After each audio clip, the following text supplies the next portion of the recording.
교회가 계속해서 부흥했어요. 그런 가운데서 이제 아나니아와 삽비라 사건 같은 경우도 있었지만 그런 과정 속에서도 교회는 끊임없이 성장했던 것을 우리가 보게 됩니다. 자, 그렇게 되니까 그때 당시에 이 유대인들 중에서 가장 그 높은 위치에 있던 대제사장들, 그리고 대제사장들과 아주 친한 측근에 있는 바로 사두개인 당파들, 그 사람들이 시기했다고 그렇게 말씀드렸어요. 기억나시죠? 시기해서 어떻게 했다고 했습니까? 사도들을 잡아다가 옥에 가두었다고 했어요. 그런데 놀랍게도 하나님께서 천사를 보내서 그들을 옥에서 풀어주셨죠. 그리고서 가서 너희가 이 복음을 계속해서 전하라고 하셨단 말이죠. 그래서 그들은 나가자마자 계속해서 나가서 성전에서 또 복음을 전했어요. 이 사실을 몰랐던 대제사장들과 사두개인 당파들이 이제 사도들을 신문하려고 사람들을 보내서 감옥에서 그들을 데려오라. 또 보냈더니 어떻게 됐습니까? 아무도 없었던 거예요. 놀라가지고 어떻게 된 건가 하고 봤더니 그들이 다 성전에서 또 말씀을 전하고 있는 거예요. 그래서 급히 사람을 보내서 그들을 사로잡아 와서 공회에 세웠습니다. 오늘날로 말하면 이제 재판하는 곳이라고 말씀드릴 수가 있는데, 공회에 세워놓고 나서는 그들에게 위협하는 것이죠. 너희가 왜 이런 일을 함으로 말미암아 많은 사람들을 미혹해 하느냐. 그리고 막 그렇게 할 그때 누가 일어났습니까? 당대에 아주 존경받는 학자였던 가말리엘이라는 사람이 일어나서 이야기를 하죠. 가말리엘은 여러분이 잘 아는 것처럼 사도 바울의 스승이 되는 그런 사람이었습니다. 그런데 이 가말리엘이 일어나서 뭐라고 말합니까? 예전에 있었던 드다라는 사람과 그리고 갈릴리 유다라는 사람이 일어나서 많은 사람들을 이렇게 무리를 이끌어서 어지럽게 했던 그런 때가 있었어요. 그래서 어떤 사람은 200명, 또 어떤 사람은 400명 이렇게 무리를 모아서 많은 사람들이 그들을 쫓았지만 그러나 결국은 어떻게 되었더라? 다 사라지고 말았다라는 거예요. 그러면서 가말리엘이 하는 말이, 지금 너희가 보는 이 무리도 만약에 거짓 무리라면, 그렇다면 그들과 같이 우리가 가만히 두어도 곧 사라질 것이요. 만일 그게 아니라 하나님이 허락하신 것이라면 아무리 우리가 방해하고 우리가 이들 핍박한들 이것이 사라지겠느냐. 오히려 우리가 하나님의 일을 대적하는 것이 아니겠느냐. 이렇게 말을 합니다. 그러니까 대제사장들이 이 얘기를 듣고 듣고 나서 보니까 그게 맞는 것 같아요. 그래서 그래, 그러면 그냥 우리 겁박만 하고 풀어주자. 그래서 어떻게 합니까? 사도들을 채찍질, 그냥 풀어준 게 아니라 채찍질, 당시에 채찍질이 어떤 것이 들었죠? 근데 채찍질하고 그들을 풀어줍니다. 엄하게 말하는 거죠. 너희 지금 경고야. 안 그러면 너희 나면은 더 큰 일을 당할 수도 있어. 그러면서 협박을 하면서 다시는 예수의 이름으로 전하지도 말고 가르치지도 말아라. 이랬단 말이에요. 자, 그랬는데 5장을 한번 볼까요? 5장 41절에 뭐라고 말합니까? 사도들은 그 이름을 위하여 능력받는 일에 합당한 자로 여기심을 기뻐하면서 공회 앞을 떠나니라. 그리고 42절을 우리가 함께 한번 읽어볼게요. 함께 읽습니다. 시작. 그들이 날마다 성전에 있든지 집에 있든지 예수는 그리스도라고 가르치기와 전도하기를 그치지 아니하리라. 아무리 방해가 있고 아무리 위협이 있어도 사도들이요 어떻게 했대요? 예수가 그리스도라는 것을 전하고 가르치는 것을 멈추지 않았다는 거예요. 계속해서. 자, 그 결과 어떻게 된 거냐면 오늘 6장 1절의 말씀이 그거예요. 6장 1절에 보니까 그때의 제자가 더 많아졌다는 거예요. 근데 여러분 여기서 우리가 한번 자세히 보십시오. 오늘 여기에서 6절에서 한 단어가 처음 보는 단어가 나왔어요. 뭐죠? 제자라는 말이에요. 제자? 왜요? 앞에서도 사도들도 제자잖아요. 근데 사도행전에서는 그들을 사도라고 말하고 있어요. 그죠? 제자라고 말하지 않고. 근데 오늘 여기서는 지금 그때의 제자가 더 많아졌더라라고 그렇게 말합니다. 제자. 이걸 왜 주위에서 뭐라고 말씀드리냐면 그 이전에 사도행전의 저자는 이 제자라고 말을 쓰지 않았어요. 뭐라고 썼냐면 믿는 자라고 그렇게 썼습니다. 그들이 제자가 되는 것이고 그 전에는 뭐예요? 믿는 자였다라는 거예요. 성경 2장 44절 한번 보겠습니다. 사도행전 2장 44절을 보면요 이렇게 말씀하고 있어요. 그때에 믿는 사람이 다 함께 있어. 뭐라고요? 어떤 사람이요? 믿는 사람이 다 함께 있어. 그 다음에 4장 32절로 넘어가 볼까요? 4장 32절 또 뭐라고 말하고 있습니까? 믿는 무리가 한 마음과 한 뜻이 되어 이렇게 말하고 있어요. 그 이전에는 사도들이 전한 그 복음을 듣고 다 모였는데 그들을 저자는 뭐라고 표현했더라? 믿는 자. 점점 많아지니까 그들을 믿는 무리 이제는 이렇게 말한 거예요. 믿는 자들이 많이 모여서 무리가 됐다는 소리죠. 제자는 아니었다는 거예요. 그런데 지금 이런 어려움을 겪고 핍박을 겪고 위협을 당하는 가운데에서도 계속해서 복음을 전하고 뭐 했더라? 가르쳤더니 이제 무엇이 생기기 시작했더라? 제자가 생기기 시작했더라. 제자는 어떤 사람일까요? 어떤 사람이 제자라고 말합니까? 말 그대로를 말하면 제자는 따라가는 자입니다. 앞서가는 선생, 먼저 가는 사람을 뒤에서 따라가는 자가 제자예요. 그런데 성경에서는 제자에 대해서 이렇게 말을 합니다. 제자는 단순히 믿는 자가 제자가 아니라는 거예요.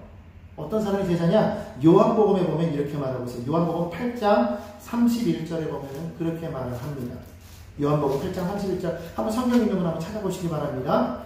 너희가 내 말에 거하면 참으로 내 제자가 되고. 한번 따라할까요? 너희가 내 말에 거하면 참으로 내 제자가 되고.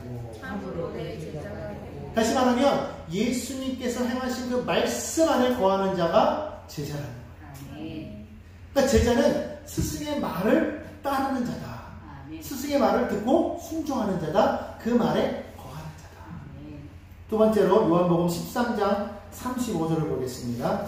또 한번 찾아보세요. 요한복음 13장 35절 다 찾아보셨습니까? 한번 읽어볼까요? 시작. 너희가 서로 사랑하면 이로써 모든 사람이 너희가 내 제자인 줄 알리라.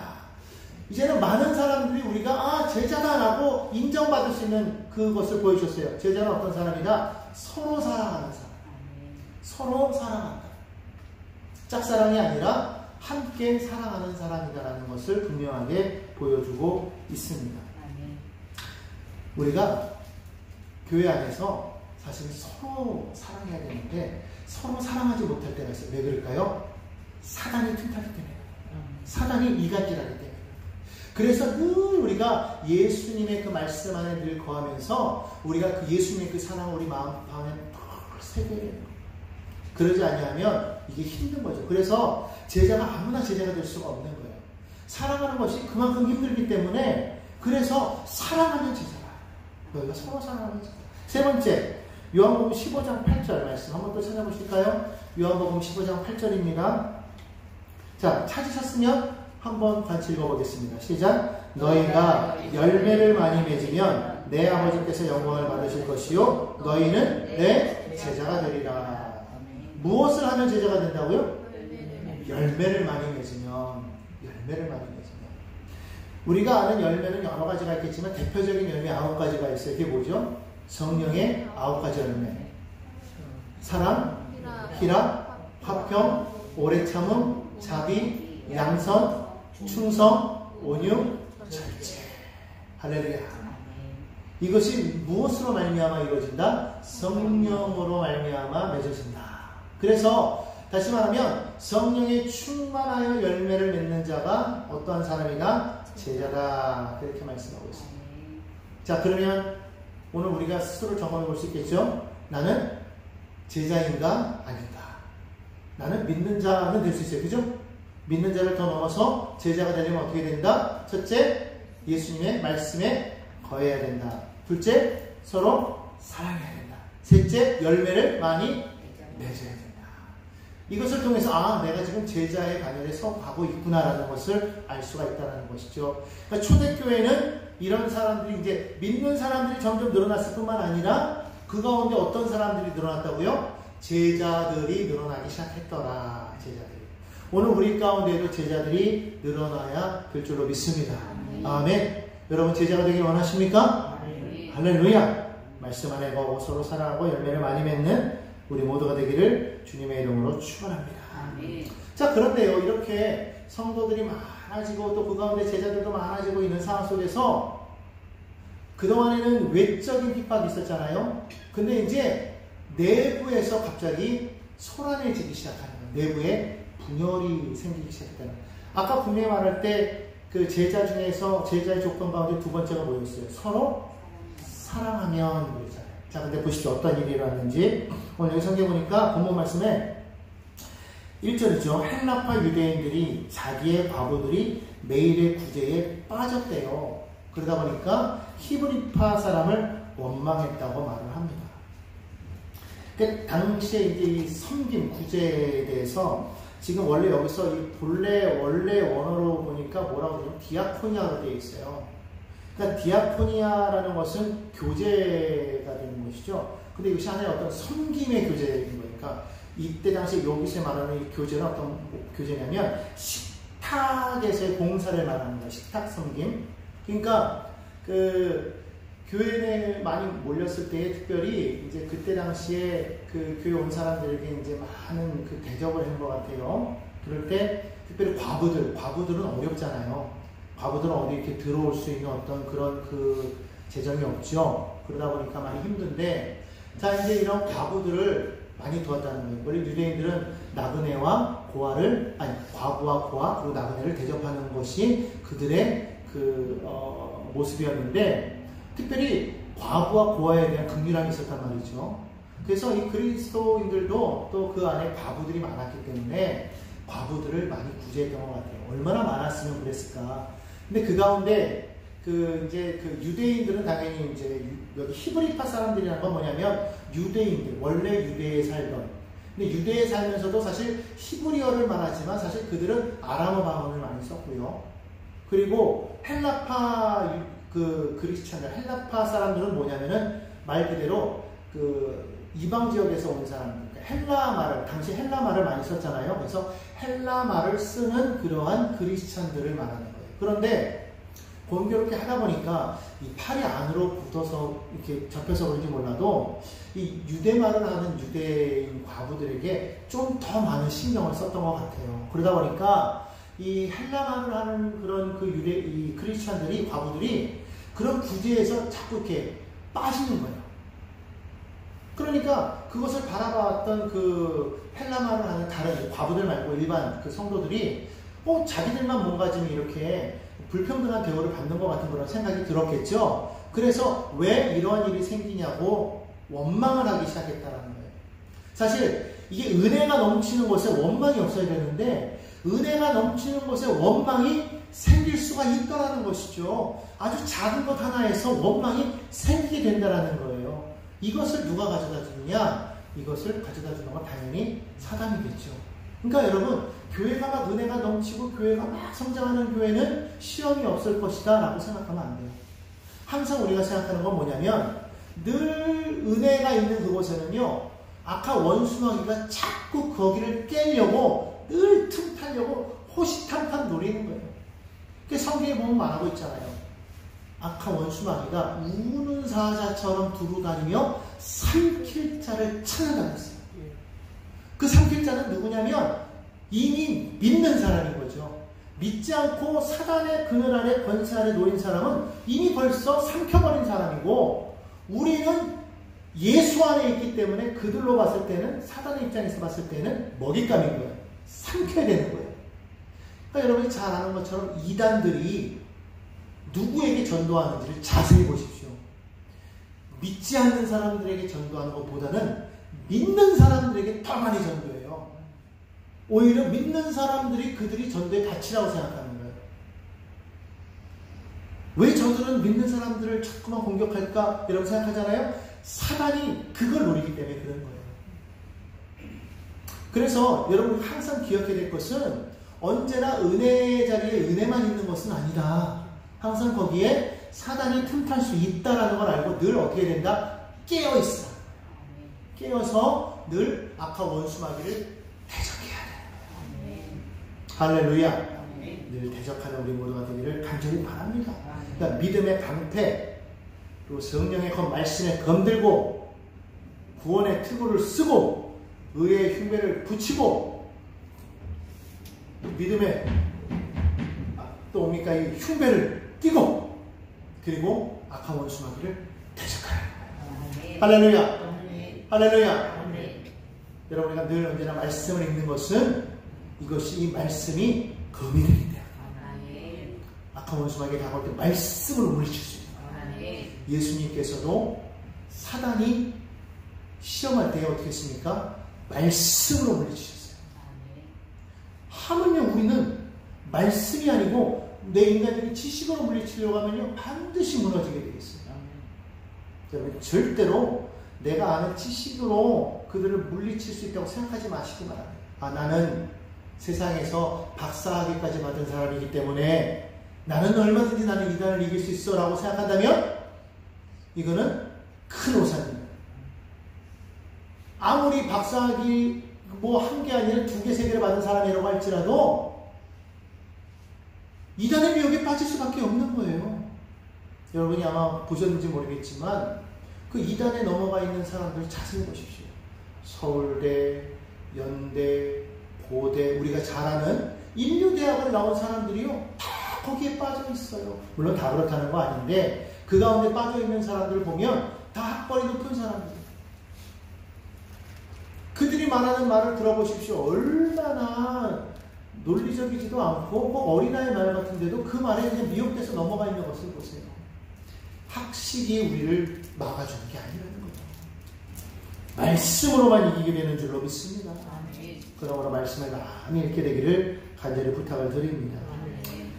아무튼 이러한 문제가 생기는데 사실 여러분 보십시오. 초대교회가요 과부에 대해서 아예 관심을 안 갖고 나누어주지 않았다면 이런 문제가 생겼을까요? 안 생겼을까요?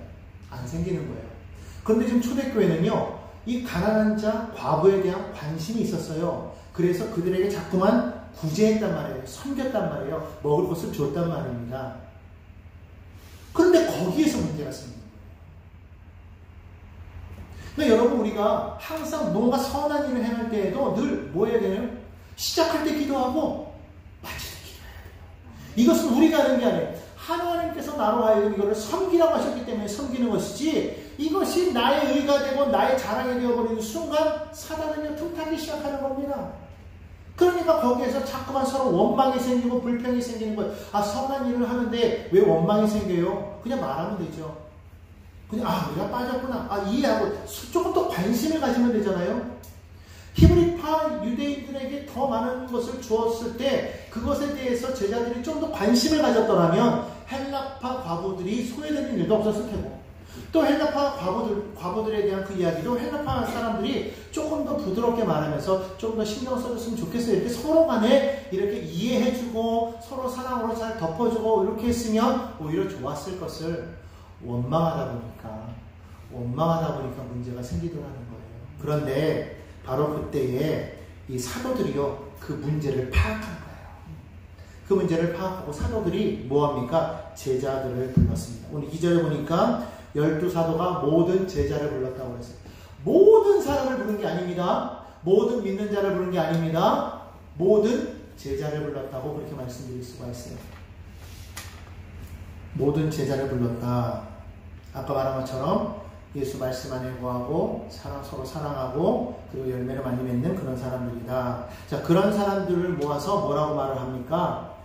우리가 하나님의 말씀을 제쳐놓고 적대를 일삼는 것이 마땅하지 아니하니. 그러니까 사도들이 본 건 뭐냐면 교회 안에서 가장 첫 번째가 뭐다? 하나님의 말씀이 살아야 된다. 이게 첫 번째라는 거예요. 이것이 살기 위해서는 이것을 구분해야 되겠다라는 거예요. 말씀 전하고 접대하는 일을 막 같이 하다 보니까 이게 너무 힘들더라는 거예요. 그래서 사도들을 불러서 뭐합니까? 이 일을 행할 사람들을 선택하라. 너희는 이 일을 행할 사람들을 선택하라 그렇게 말합니다. 너희 가운데, 다시 말하면 제자들 가운데에서 이 일을 행할 사람들을 7을 선택하라. 그런데 그 조건이 있어요. 첫째가 뭡니까? 성령과 지혜가 충만하여 칭찬받는 사람. 한번 따라할까요? 성령과 지혜가 충만하여 칭찬받는 사람. 그러니까 성령이 충만하고 지혜가 충만하고 그리고 칭찬받는 사람이어야 된다는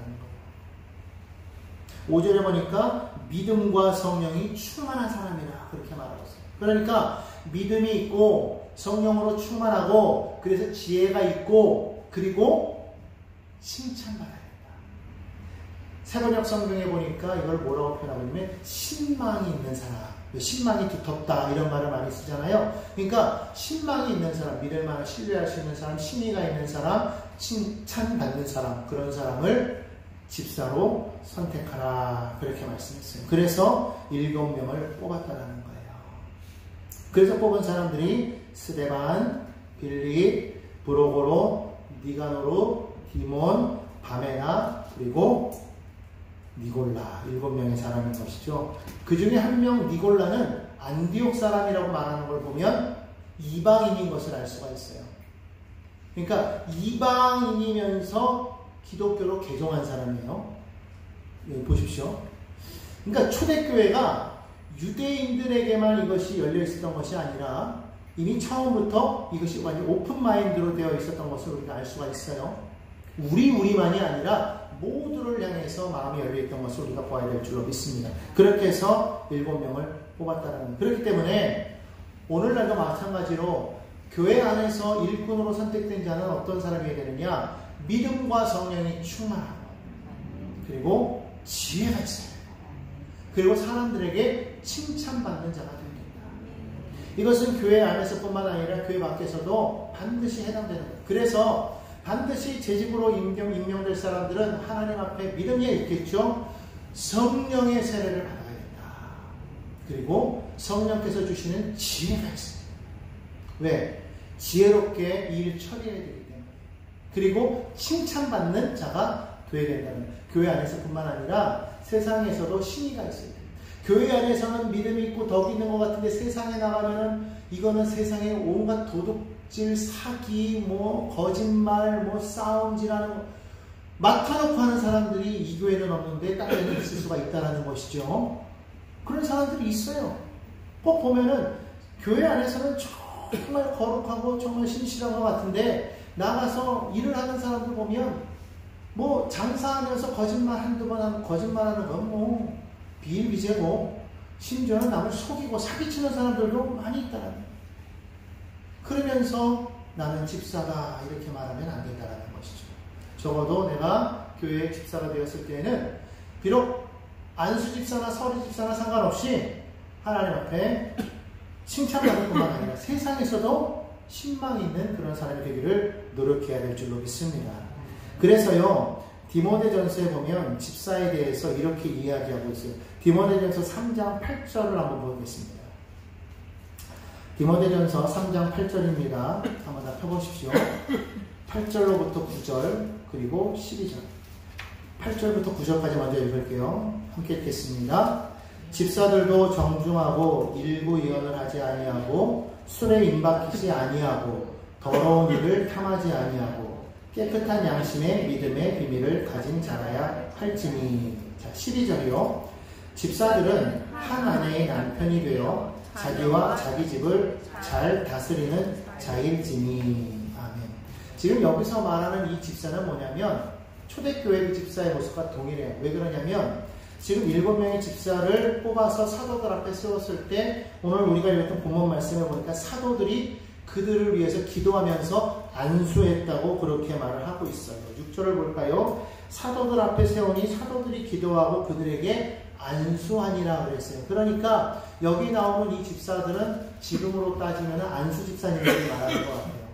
그러나 여성분들 같은 경우 그렇기 때문에 여기 집사에 대해서 얘기할 때는 이게 이제 남자들에 관련돼서 이야기한 거지만 오늘날에는 우리는 이제 서리 집사들도 있잖아요. 남녀 다. 그래서 서리 집사들도 마찬가지로 이것을 생각할 때에 동일하게 이것을 한번 생각하고 읽어주시면 되겠습니다. 그래서 첫째는 집사는 어떻게 되느냐? 정중해야 된다. 매너가 좋아야 돼요. 태도가 예의가 있어야 됩니다. 제가 예전에 한번 얘기한 적이 있었는데 그 여의도에 있었을 때인데 그 여의도 그때 당시 사람이 많아가지고요. 이게 예배 때 이렇게 들어오고 나가는 데 있어서 막 질서가 어지러울 때가 있었어요. 그러다 보면 서로 막 밀리고 막 그냥 고함이 지르지고 발발 받는 어떤 막 이것이 막 들리잖아요. 서로 또 빨리 나가려고 하고 또 어떤 분들은 빨리 들어와서 자리 잡으려고 막 서로 막 그럴 때 있었잖아요. 그래서 막 어떤 집사님들은 야단쳐. 밀지 말라, 밀지 마! 왜 자꾸 밀고 그래가? 검소가 막 심지어는 이런 마음 죄송한데 욕은 아닌데 막 화를 내요. 애들 야단치듯이 이러다 다치면 하면서 막 이해는 해. 근데 막 야단치니까 좀 기분이 안 좋더라고요. 근데 제가 거기서 한 집사님을 봤는데 등치도 크고요. 근데 이 집사님이요. 아마 보신 분 있을 거예요. 자, 사랑하는 성도 여러분, 오늘도 하나님 앞에 은혜를 받으시오. 그러니까 나가시는 분은 왼쪽, 들어오시는 분은 오른쪽, 서로 밀지 마시고 줄을 지어서 나가시고 들어오시기 바랍니다. 할렐루야. 이야, 이렇게 말하는데요. 인상은 조금 약간 좀 우락부락했어요. 솔직히 잘생기신 건 아닌데 남자답게 생겼어요. 그런데 그렇게 말하니까 얼마나 잘생겨 보이는지. 야, 해도요 똑같은 말인데도 왜 밀어요? 은혜 받고 밀고 은혜 잡혀요 하면서 막 화를 내고 막 이러는 분은 막 진짜 나가면서 기분이 되게 안 좋은데 그분이 할 때는요 막 기분이 좋아. 할렐루야. 사랑하는 성도 여러분, 오늘도 은혜 받고 나가십니까? 우리 서로 나가시는 거다 왼쪽 모두 이렇게 얼마나 재미있는지. 섬길 때에 우리가 예의가 있어야 되는 거예요. 일구이연을 하지 않는다고 그랬잖아요. 일구이연. 그러니까 일구이연을 하지 않는다는 것은 결국은 속이지 않는 거예요. 한마디 하고 또 여기서 이 말하고 저기서 저 말하는 것이 아니라 정말 하나님 앞에서 올바른 말을 하는 그런 사람이 돼요. 그러니까 말에 있어서 책임을 질 줄 아는 사람이 돼야 된다. 그리고 세 번째 뭐예요? 술에 임박이지 말아야 된다. 술 취하지 말라는 거예요. 성령으로 취하라는 거죠. 술을 아예 안 마실 수는 없겠다 하지만 아예 술을 안 마시는 게 좋아요. 그런데 술에 임박이는 사람이 있어요. 아주 술에 찌드는 사람이 있어요. 한 번 마시면 삐뚤어질 때까지 마시는 사람이 있어요. 술을 안 마시면 안 돼서 매일같이 술을 마셔야 되는 사람이 있어요. 일주일에 한 번이라도 마셔야 되는 사람이 있어요. 그런 분들은 집사 되지 말라는 거예요. 집사가 되면 그거를 끊으라는 거예요. 왜냐하면 술에 취하면 사람이 실수하게 돼 있어요. 술에 취하면은요 일구이연하게 돼 있어요. 술에 취하면은 잘못된 일을 반드시 하게 되어 있기 때문에 그렇습니다. 그래서 술에 취하지 말아라. 임박이지 말아라. 네 번째 뭐예요? 더러운 일을 탐하지 말아라. 더러운 일을 탐하지 말아라. 그러니까 불의의 삭슬 받고 일하지 말아라. 또 뇌물 같은 거로 헛된 판결을 하지 말아라. 이런 이야기겠죠. 그래서 요즘에 보면은 그 뉴스에도 나오잖아요. 최근에 나온 이야기지만 우리나라 반도체 기술 중요한 것을 돌려가지고 중국으로 튀어갔잖아요. 아주 정말 중요한 핵심 기술이라고 그러더라고요. 아마 많은 것을 받았겠죠. 자기도 뭔가 벌써 받고 갔겠죠. 그 사람 딴에는 인생이 더 있나? 이렇게 사는 게 인생이지 않아? 그래서 갈 거에 자기는 승리자라고 생각했을 거예요. 나라에 대한 애국심 이런 건 이미 사라진 지 오래죠. 저는 다만 그분이 크리스찬이 아니길 바라고, 안타깝지만 그분이 구원받기를 바라겠지만 지금은 아니었기를 바라는데, 아무튼 더러운 일을 탐하지 말아야 된다. 정말 세상에 그런 일이 믿는 사람에게서 생기지 않았으면 좋겠다. 그 다음에 다섯 번째로는 깨끗한 양심의 믿음의 비밀을 가진 자야 된다. 양심이 깨끗해야 된다. 양심이 있어요. 양심이 있는 자. 그리고 믿음의 비밀을 가진 자, 다시 말하면 복음의 비밀을 가진 자가 되어야 된다. 그러니까 예수 그리스도에 대한 그 복음의 비밀을 우리가 온전히 알고 있어야 돼요. 그것을 우리가 모르면 안 된다는 거죠. 그리고 또 하나는 뭐예요? 한 아내의 남편, 동시에 한 남편의 아내가 되어 자녀와 자기 집을 잘 다스려야 된다. 이런 사람들이 집사가 되어야 된다는 것이죠. 자, 그렇게 해서 어쨌든 7명의 집사를 세웠는데요. 그랬더니요, 어떤 일이 생겨요? 7절에 보니까요, 하나님께서 그렇게 일꾼을 세웠더니 교회가요, 복을 받는데 첫째로 어떤 복을 받았느냐? 말씀이 왕성해졌대요. 7절에 뭐라고 했어요? 하나님의 말씀이 점점 왕성하여 그랬어요. 왜냐면은 이걸 분할해서 하니까 사도들이 더 기도와 말씀에 집중하다 보니까 말씀이 살아있는 거예요. 말씀이 풍성해지는 거예요. 말씀이 왕성해지는 거예요. 말씀의 가르침과 깊이가 깊어졌다는 것이죠. 좋은 교회는요, 말씀이 살아있다는 거예요. 여러분들이 정말 이 말씀을 많이 읽고 들어야 됩니다. 여러분, 우리가 말씀을 많이 읽고 와야 주일에 한 번 이렇게 말씀 설교 들을 때 이 말씀이 여러분 안에서 이것이 살아 움직이게 되는 거예요. 말씀을 한 일주일 내내 듣지도 않고 와서 이 말씀을 여러분 받을 때 그 말씀이 여러분 안에서 살아 움직이기를 기대하면 안 되는 거예요. 여러분이 일주일 동안 살아가면서 하나님과 동행하시길 바랍니다. 하나님의 말씀을 붙잡고 사시기 바랍니다. 그 말씀을 붙잡고 나아갈 때에 주일에 와서 하나님 말씀 들으면요, 그 말씀이 내 안에서 살아 역사하는 거예요. 그것을 주일날 여러분들이 말씀을 통해서 하나님의 말씀이 내 안에서 막 움직이는 걸 느껴야 여러분의 믿음이 성장하게 되는 거예요. 여러분, 그거를 느끼고 체험하는 저와 여러분 되기를 간절히 바랍니다. 초대교회는 말씀이 점점 왕성해졌대요. 두 번째 어땠더라?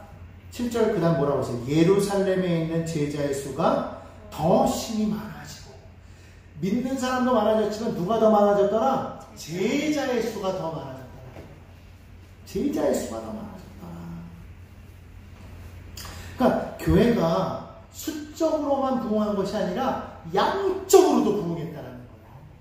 교회 그냥 어중이 떠중이 그냥 사람들만 다 모인 것이 아니라 그 가운데에는 정말로 말씀에 충만하여서 이제는 사도들처럼 똑같이 뭐예요? 그 말씀을 가르치고 전할 수 있는 사람들이 점점 늘어나기 시작했더라는 거예요.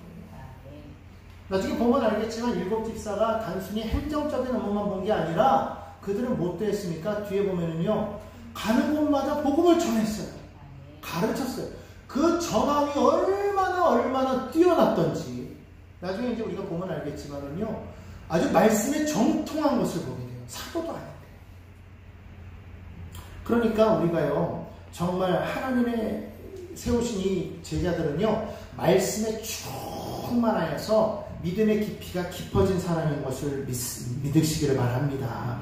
교회의 성장은 말씀으로 시작되고 그 말씀이 내 안에 깊어져서 내가 정말로 그냥 이 교회가 숫자만 많아지는 것이 아니라 질적으로 계속해서 늘어나는 그런 믿음의 교회가 되기를 간절히 바랍니다. 세 번째는 어떤 복이 있느냐? 회심하는 사람들이 늘어났다는 거예요. 마지막에 보니까 뭐라고 말하냐면 허다한 제사장의 무리도 이 도에 복종했대요.